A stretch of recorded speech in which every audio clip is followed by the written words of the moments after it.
ఏంట్రా నేను చెప్పింది అర్థం కావడం లేదా? వెళ్ళు లోపలికి. ఏమే, నీకు కూడా కొన్ని జాగ్రత్తలు చెప్పాలి గాని లోపలికి పదా. వెళ్ళు. అమ్మా భూమి, నాకు మంచి కాఫీ తెచ్చిపెట్టు నాన్న. అలాగే అమ్మమ్మా. ఆ చేత్తో నాకు కూడా. దానికి పురుగుల మందు కలిపివు. అక్కడ నా బ్యాగ్ ఉంది, తీసుకురా. తెస్తాను. చస్తానా?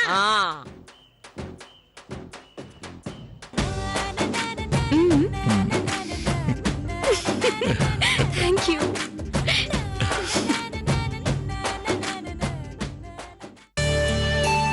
నా పేరు ఆదిత్య సార్. ఓకే. ఎంబీఏ చదివాను. ఓకే. ఏదైనా స్మాల్ స్కేల్ ఇండస్ట్రీ పెడదాం అనుకుంటున్నాను. అందుకని బ్యాంక్ నుంచి ఏదైనా లోన్ ప్రొవిజన్ ఉంటుందేమో కనుక్కుందామని వచ్చాను సార్. మీరు ఏం బిజినెస్ పెట్టాలనుకుంటున్నారో దానికి ఎంత అమౌంట్ అవసరం అవుతుందో క్లియర్ ప్రాజెక్ట్ రిపోర్ట్స్తో పాటు ఎస్టిమేషన్ కాపీతోటి మేనేజర్ గారిని కలవండి. ఖచ్చితంగా పని అవుతుందా సార్? ముందు ఆ ప్రాసెస్ కంప్లీట్ చేసుకుని రండి సార్. అలాగే సార్, వస్తాను సార్.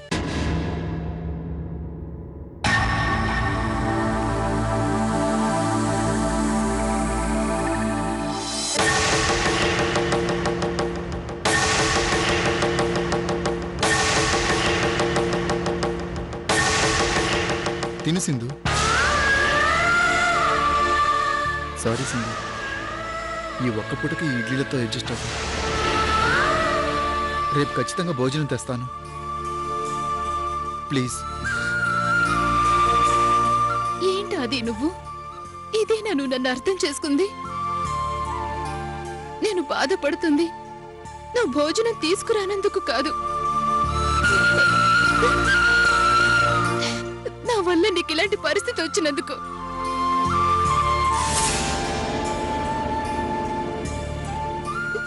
నన్ను పెళ్లి చేసుకోవడం వల్లే కదా నీకు కష్టాలు, లేకపోతే చాలా హ్యాపీగా ఉండేవాడివి. తప్పు సింధు, ఇంకెప్పుడు ఇలా మాట్లాడకు, నేను తట్టుకోలేను. మరోసారి ఈ ఆలోచన నీ మనసులో కూడా రాకూడదు, సరేనా? ఇంకేం ఆలోచించకుండా ముందు టిఫిన్ చెయ్యి, తిను.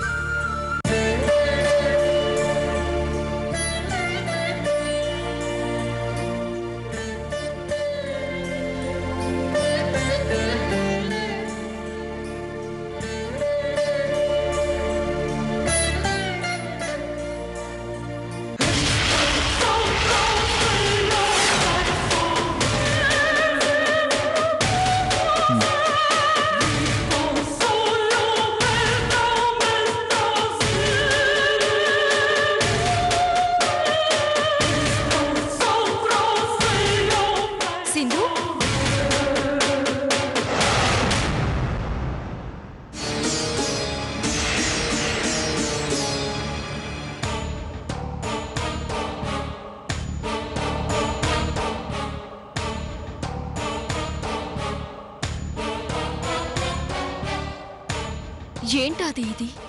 భోజనం టైంలో ఇడ్లీలు తెచ్చుకుని తిండవేంటి? తప్పదు కదా వదిన, కడుపు నింపుకోవడానికి టైంకి ఏదో ఒకటి తినాలి కదా.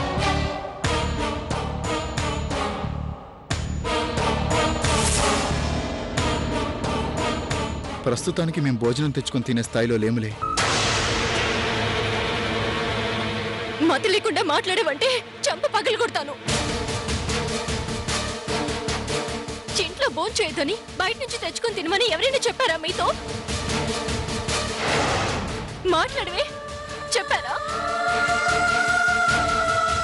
ఏం పని చేసినా ఏం మాట్లాడినా ఒక అర్థం ఉండాలి.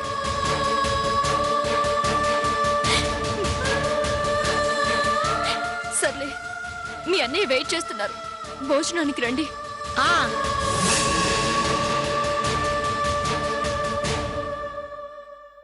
వద్దొదినా.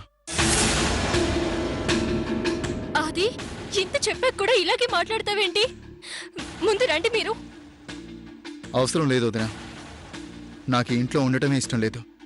అలాంటప్పుడు అక్కడికొచ్చి ఎలా భోంచేయగలను? ఏంటది ఈ అర్థం లేని మాటలు? ఇవేం అర్థం లేని మాటలు కాదు వదినా, అవసరమైన మాటలే. ఇంట్లోంచి వెళ్దామంటే మొన్నేమో సింధు వచ్చి అడ్డుపడింది, నిన్నేమో నానమ్మ అడ్డుపడింది. చా, ఎవరో ఒకరు అడ్డు పడుతూనే ఉన్నారు. చూడాది, అయ్యో పాపం అమ్మాయికుడు ఇలా అయిపోతున్నాడేంటా అని నీ గురించి రోజు బాధపడుతూ ఉండేదాన్నాది. కానీ మొదటిసారిగా నీ మీద కోపం వస్తుంది. ఎందుకు తెలుసా? నీ పిచ్చి ఆవేశంతో కడుపుతో ఉన్న ఆడపిల్లని బాధ పెడుతున్నావు కాబట్టి. ఈ టైంలో తనకి బలమైన ఆహారం చాలా అవసరం. అలాంటిది ఇలా ఇడ్లీలు పెడితే కడుపులో ఉన్న బిడ్డ పరిస్థితి ఏంటో ఒక్కసారి ఆలోచించావా? దేవుడు ఎలా రాసి పెట్టుంటే అలా జరుగుతుందిలే వదిన. ఇంకా అలాగే మూర్ఖంగా మాట్లాడతావేంటి? ఏమైనా ఉంటే తర్వాత మాట్లాడుకోవచ్చు. ముందు భోజనానికి రండి. అబ్బా, మాకిష్టం లేదు మేము రామంటే వినిపించుకోకుండా విసిగిస్తారేంటి వదిన?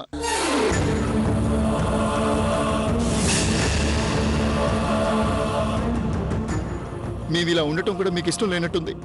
అది అయినా ఇలా విసిగించి విసిగించి చంపకపోతే ఒకేసారి చంపేయచ్చు కదా, ప్రశాంతంగా ఉండొచ్చు.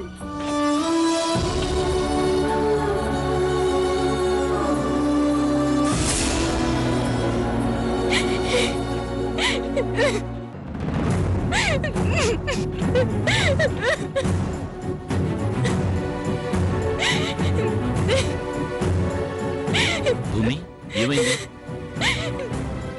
ఏమైంది భూమి? ఎందుకు ఏడుస్తున్నావు? గుండె తరుక్కుపోతుందండి. అసలు ఏమైందో చెప్పు. పాపం ఇడ్లీలు తెచ్చుకొని తింటున్నారండి. బహుశా ఉదయం నుండి కూడా ఏమీ తినుండరు. ఏమండి, సింధు ఎలా ప్రవర్తిస్తున్నా, మనల్ని ఎలాంటి బాధలు పెడుతున్నా తను ఎంతైనా నా చెల్లెలండి. పైగా కడుపుతో ఉంది. అలాంటిది ఇలా తిండి తినకుండా పస్తులుంటే తన పరిస్థితి ఏమవుతుందోనని భయంగా ఉందండి. ఏమండి,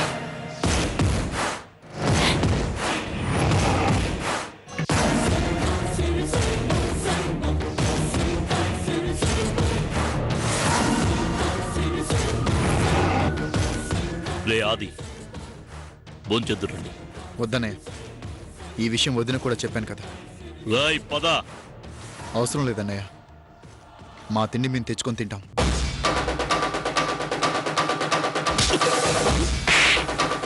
ఏంట్రో మీరు తెచ్చేది? ఆ? ఇదేనా మీరు తెచ్చుకునే తిండి? తను కడుపుతో ఉన్న విషయం తెలుసుగా, మరేదిరా తన ఆరోగ్యం మీదనే జాగ్రత్త. మీ అర్థం పర్థం లేని ఆవేశాలతో పట్టుదలతో కడుపులో బిడ్డను బాధ పెడతారా? పనికి మారిన ఆవేశానికి ఆత్మాభిమానాలు పంతాలు అని పేర్లకు కారణం లేని కోపం ఎన్ని ఇబ్బందులు తెచ్చిపెడుతుందో, అవగాహన లేని జీవితం అంతకన్నా ఎక్కువ సమస్యలు తెచ్చిపెడుతుంది. కోపం తెచ్చుకున్నంత తేలిక కదా జీవితాన్ని నేర్చుకోవడం అంటే. భోంచెదురు గాని పదండి, నడవండి.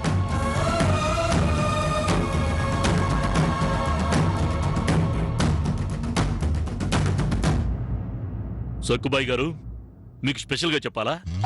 వస్తున్నా బాబు. రండి. ఆ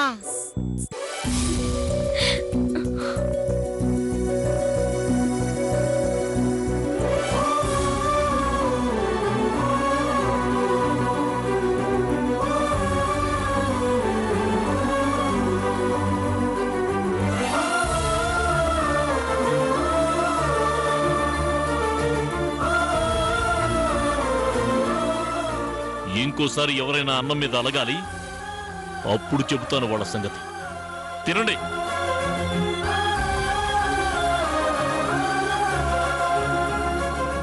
కొట్టి చంపేవాళ్ళని చూశాను, కానీ కొట్టి తిండి పెట్టేవాళ్ళని మొదటిసారి చూస్తున్నాను.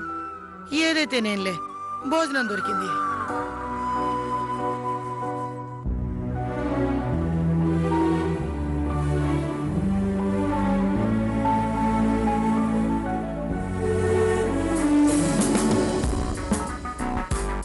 ఏంట్రా అబ్బాయ్, పని చేయడం మానేసి దీర్ఘంగా ఆలోచిస్తున్నా? 2 days అయింది బాబాయ్.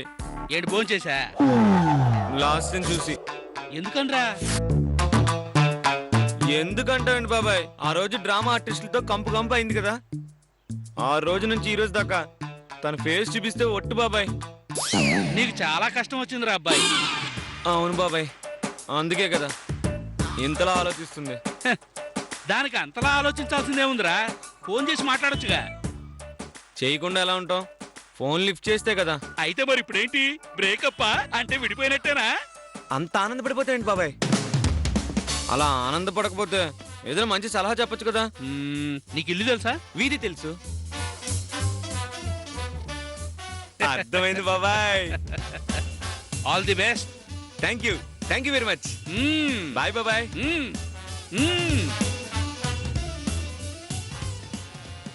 లాస్ట్ టైం ఇక్కడి వరకు ఫాలో అవుతూ వచ్చాను, కానీ కంగారులో ఏ ఇల్లు కరెక్ట్గా చూడడం మర్చిపోయాను.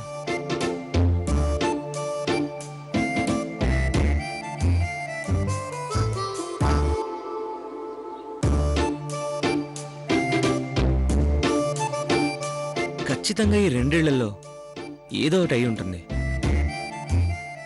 ఏ ఇల్లు కనిపెట్టడం ఎలా?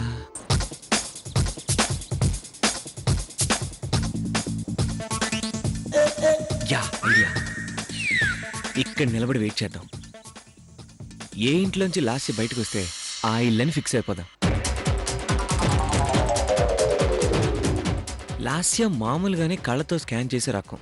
సో మనం ఇక్కడ ఊరికి నిలబడ్డాం అనుకో, సైట్ కొట్టడానికి వచ్చామని అనుకునే ప్రమాదం ఉంది.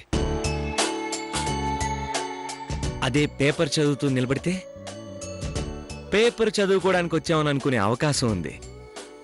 Teja, what a brilliant. Keep it up my bye.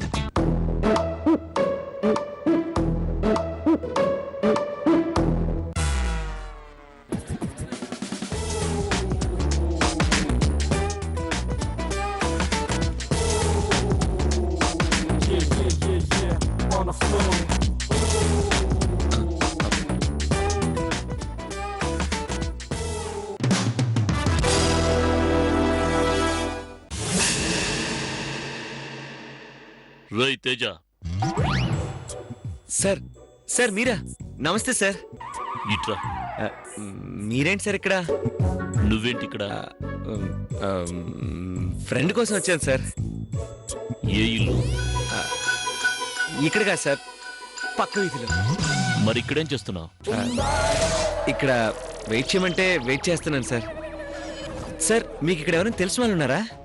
మా ఇల్లుంది ఇదే. పద.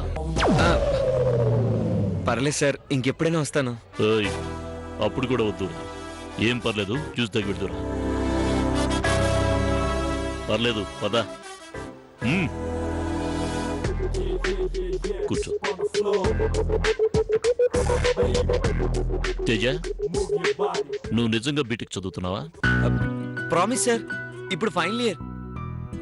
ఖాళీగా ఉండడం ఎందుకులే అని పార్ట్ టైం జాబ్ కూడా చేస్తున్నాను. పార్ట్ టైం జాబ్ చేసే ఆలోచన ఉందని నాతో చెప్పుంటే నా కంపెనీలో ఉద్యోగం ఇచ్చుండేవాడి కదరా.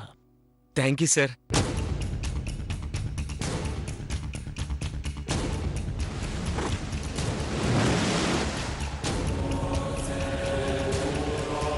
ఎవరది అతను? ఆ రోజు రోడ్డు మీద గొడవైందని చెప్పాను కదా, వాడే వీడు.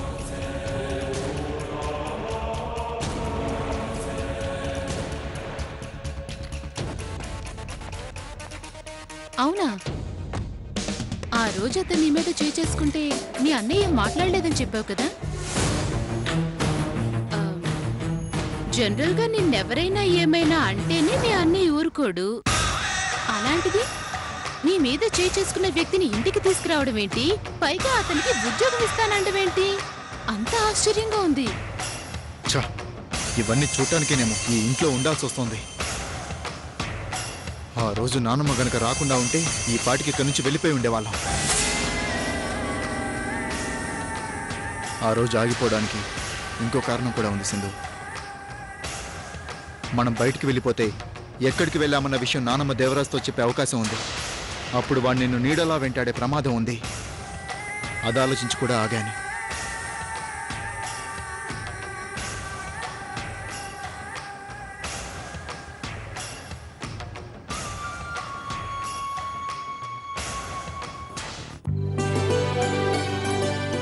Thank you sir. కాఫీ ముందు తీసుకో. కాఫీ తీసుకో. నమస్తే మేడం. నమస్తే, తీసుకో మొహోట్ పడు. తీసుకో. థ్యాంక్ యూ భూమి.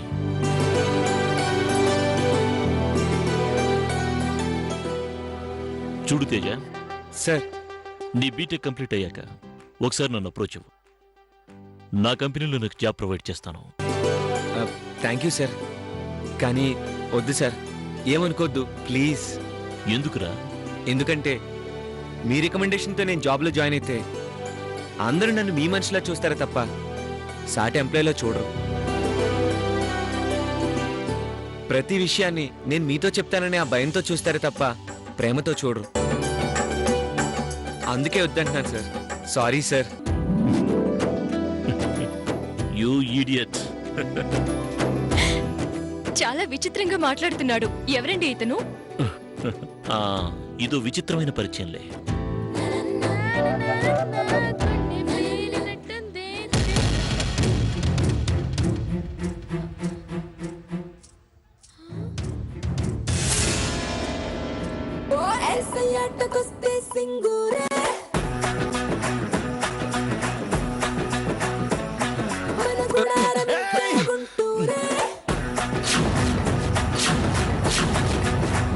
వీడేంటి ఇక్కడ? లాస్ట్ ఇల్లు ఇదేనమాట. వీడు బాబాకి బాగా పరిచయం అయినట్టున్నాడు. వీడితో కొంచెం జాగ్రత్తగా ఉండాలి. చూస్తుంటే సార్ చుట్టంలో ఉంది, చాలా జాగ్రత్తగా ఉండాలి.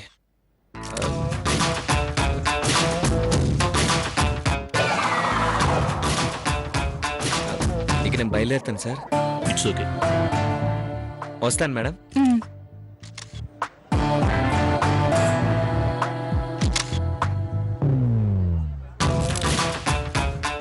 చూస్తుంటే ఈ కుర్రాడు చాలా ప్రాక్టికల్ మనిషిలా ఉన్నాడు. ఎవరు చేసుకుంటారో గాని ఆ అమ్మాయి చాలా అదృష్టవంతురాలు. వాడు ఆల్రెడీ ట్రాక్ లోనే ఉన్నాళ్లే. వీడితో మాట్లాడడం కొంపదీస్ బావ ఎప్పుడైనా చూసాడా ఏంటి?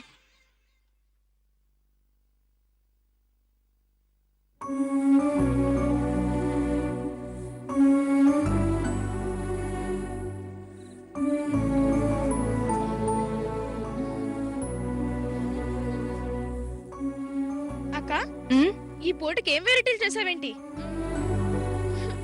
అబ్బా, ఆశ్రమంలో తిన్నట్టు ఎప్పుడు ఏంటి వంటలు? రాజీ పడుతూ తినాల్సి వస్తుంది. నీకు నోరు మరీ ఎక్కువైపోతుందే. ఈ మాత్రం ఉండాలి, లేకపోతే చాలా కష్టం. గుడ్ ఆఫ్టర్నూన్ బావ గారు. మీరు చెప్పినట్టే ఉడకబెట్టిన కూరగాయలు, ఆయిల్ లేకుండా కూరలు అన్నీ సిద్ధం.